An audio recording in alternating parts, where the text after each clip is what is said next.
ایک بہت بڑا گناہ بدنگاہی کا گناہ ہے. آپ کو پتہ ہے ہمارے ملک کے اندر بدکاری، زنا اور بے حیائی کی شرح کتنی بڑھتی جا رہی ہے، کس قدر بڑھتی جا رہی ہے. وہ لوگ جو نکاح کر لیتے ہیں وہ بھی اپنی نگاہوں کو، میں اکثر کہتا ہوں، حضور نے فرمایا نکاح آدھا ایمان ہے. جس نے نکاح کر لیا اس کا ایمان مکمل ہو گیا. تو جو نکاح کے بعد بھی باز نہ آیا، میں اس کو بے ایمان نہیں کہتا، لیکن نبی پاک نے فرمایا جو نکاح کر لے اس کا ایمان، بولیے ایمان محفوظ ہو گیا، اس کا ایمان، سارے بولیے ایمان. اور جو پھر بھی باز نہ آئے، حضور کہہ رہے ایمان مکمل ہو گیا. اور جو نہ باز آیا کیا فتویٰ دیا جائے حدیث کی روشنی میں؟ میرے نبی پاک کی بارگاہ میں عورتیں آئیں توبہ کرنے، بیعت کرنے، مسلمان ہونے. تو حضور بیعت لیتے وقت فرمانے لگے میرے ساتھ وعدہ کرو، جھوٹ نہیں بولو گی، غیبت نہیں کرو گی، زنا نہیں کرو. ایک عورت بول پڑی، کہنے لگی یا رسول اللہ صلی اللہ علیہ وسلم میں مسلمان تو نہیں پر خاندانی ہوں، میرے گھر والوں کے ذہن میں بھی کبھی زنا کا خیال نہیں آیا. ہم تو اسے خاندانوں کے وقار کے خلاف سمجھتے ہیں. روز بری نظر سے کسی کو دیکھنا اور کسی کے بارے میں غلط باتیں، ناراض نہ ہونا. بہت سارے بوڑھے بھی لذت لے لے کے جرم بیان کرتے ہیں، گناہ بیان کرتے ہیں، غلط باتیں کرتے ہیں، کسی عورت کے بارے میں تبصرہ کرتے ہیں. کیا سمجھتے ہیں مرد اور عورت معاذ اللہ تعالیٰ ایک کمرے میں جا کے بدکاری کرے تو وہی زنا ہے؟ میری طرف دیکھیے اور جھانک کر کے سنیے کیا عرض کر رہا ہوں، ادھر دیکھیں میری طرف. نبی پاک صلی اللہ علیہ وسلم نے فرمایا زنا زبان کا بھی ہوتا ہے، زنا کان کا بھی ہوتا ہے، زنا آنکھ کا بھی ہوتا ہے. حضور کس طرح؟ فرمایا جس نے گند دیکھا اس نے آنکھ کا زنا کیا، جس نے لذت لے کے سنا چپ نہیں کرایا، پوری بات سنی، وہ بھی زانی ہے. اور جس نے گندی بات بولی وہ منہ کا زانی ہے، جس نے گند سوچا وہ دماغ کا زانی ہے. اور زانی کو سب سے پہلی سزا اللہ یہ دیتا ہے کہ سجدے کی لذت چھین لیتا ہے، عبادت کا سرور چھین لیتا ہے، اس کا نماز میں دل نہیں لگتا. قرآن میں سب سے پہلی سزا اسے اللہ اپنے دروازے سے دور کر دیتا ہے. بھائیو آج ہمارے سجدے بے کیف ہیں، آج لوگ غلط جگہ پہ گھنٹوں بیٹھے رہتے ہیں. مسجدوں میں لوگوں کے دلوں کو گھبراہٹ ہوتی ہے، لوگ بھاگتے ہیں.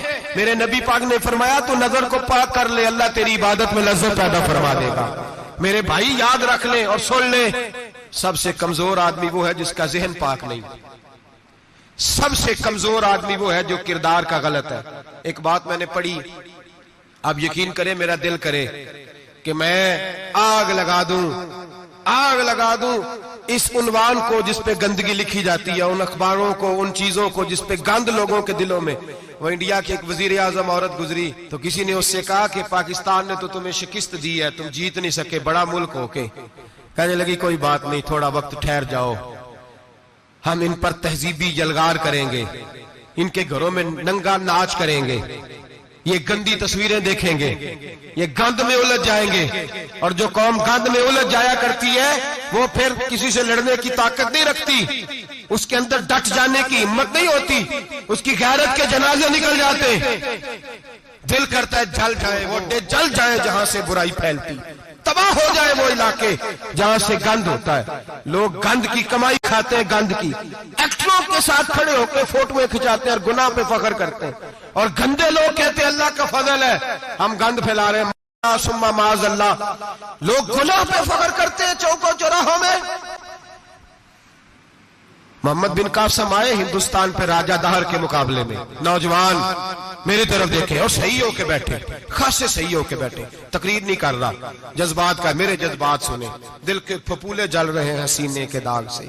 اللہ کی قسم روح کی گہرائی سے بات کر رہا ہوں، وہ بات کر رہا ہوں جو سینہ کہہ رہا ہے کہ پھٹ جائے اور کہنا نہ پڑے.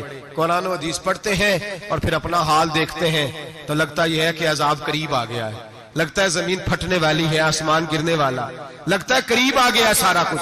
سمجھیں کیا عرض کر یہ بات اگر آپ سمجھ گئے تو قیمت وصول ہو گئی. اس کو سمجھ گئے تو سمجھ لیں آپ کے مزاج کے اندر اللہ نے تبدیلی پیدا کر دی. محمد بن قاسم 18 سال کا جوان، ایک عورت کی عزت پر راجہ دہر ہندو نے حملہ کیا، محمد بن قاسم بچانے آئے. جب ہندوستان آئے فوج تھوڑی تھی، علاقہ تھوڑا تھا، راجہ دہر کی فوج بہت زیادہ، اور پھر اپنا عرب چھوڑ کے یہاں آ کے ہندوستان میں اس کے علاقے میں اس پہ حملہ کرنا، حالات خراب تھے۔ محمد بن قاسم پریشان ہے۔ ایک بزرگ نے دیکھا، کہنے لگے پریشان کیوں ہو؟ کہنے لگا سوچتا ہوں علاقہ بھی اس کا، فوج بھی اس کی، میرے فوجیوں کو تو رستوں کا بھی نہیں پتا، کیسے جنگ کریں گے، کدھر سے آئیں گے، اور پھر ہمیں زبان بھی نہیں آتی، کیسے کام ہوگا، ڈر رہا ہوں۔ 2-4 دن گزرے تو محمد بن قاسم اشاش بشاش ہو گئے۔ وہ بزرگ کہنے لگے خیر ہے، بڑے مطمئن ہو گئے ہو؟ کہنے لگے بس راجہ دہر ہم سے مقابلہ نہیں کر سکتا، راجہ دہر ہمارے مقابلے میں کھڑا نہیں ہو سکتا، وہ گرا کے گرا، وہ لڑکھڑایا کے لڑکھڑایا، ریزہ ریزہ ہو جائے گا۔ کہا آپ کو کیسے خوشخبری مل گئی؟ کہنے لگے مجھے پتا چلا ہے کہ راجہ دہر ذہن کا گندا ہے، وہ تو چچا کی بیٹی کو نہیں چھوڑتا، ماموں کی بیٹی کو نہیں چھوڑتا، خالہ کی بیٹی کو گندی نظر سے دیکھتا ہے۔ جس کا ذہن گندا ہوتا ہے وہ کسی کا مقابلہ نہیں کر سکتا، ہمیں فتح ہوگی، فتح، وہ گرے گا۔ وہ بزرگ کہتے ہیں میں سمجھ گیا کہ واقعی سے فتح ہوگی۔ آج کشمیر کیوں آزاد نہیں ہو رہا، فلسطین میں آگ کیوں لگی ہوئی ہے؟ مسلمان جب تک ذہن کا گندا ہے کمزور ہے، جب تک ذہن کا ناپاک ہے کمزور ہے۔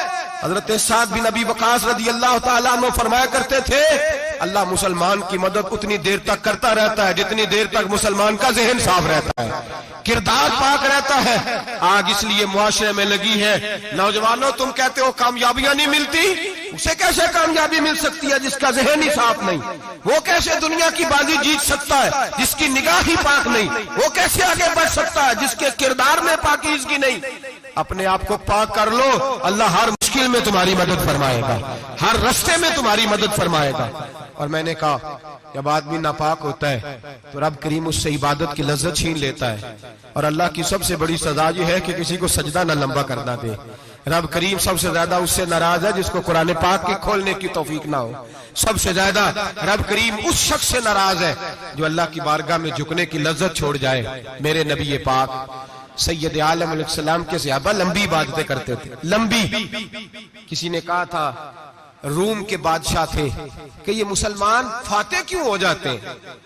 تو اس نے کہا میں نے مولا علی کے زمانے میں جاسوسی کرائی تھی، پتا کیا تھا کہ ہر میدان میں کامیاب کیوں ہوتے ہیں۔ تو کہتے ہیں میں نے دیکھا یہ دن کے مجاہد ہوتے ہیں پر رات کے عابد ہوتے ہیں۔